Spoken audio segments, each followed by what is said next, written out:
They don't care so much put a label on it.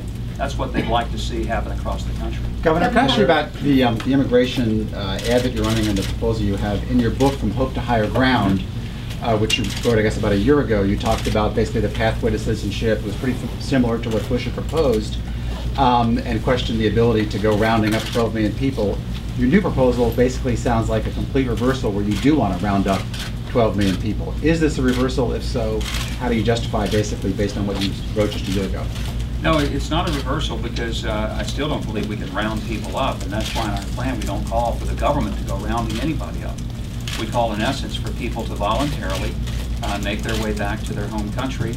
Simultaneously with that is the modernization of the process to become legal.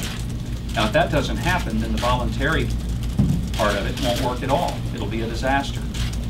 But what has to happen is that the government becomes functional.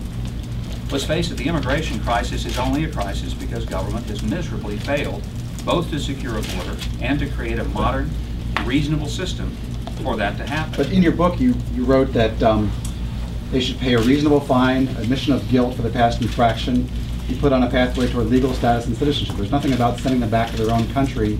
Now it sounds like to be a citizen, they do have to go back to their own country and apply. Isn't that a change?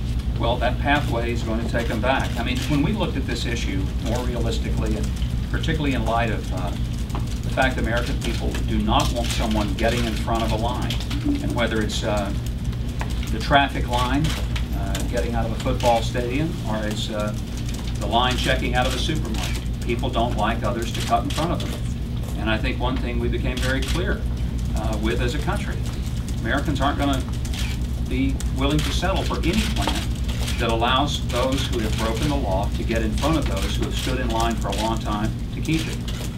Why should anybody wait 8 years or longer simply to get in to carry out a simple job that we need in our economy?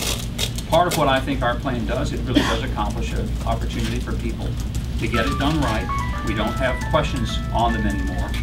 And what I think our plan does, it means that people who are going to be here will be able to live with their head up and not in hiding.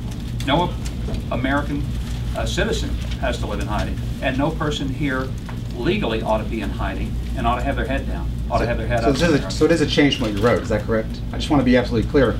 Before you were saying they didn't have to go back, now you're saying they do. That's a change. I mean, just to be blunt with us, isn't that a change? It is a change if you want to say that they're going to make the circle, but it's not a deportation of the government. It's a self-imposed, let's get this thing right. It is a matter of getting in the proper line, and that's not amnesty. Yes. Governor Huckabee, are you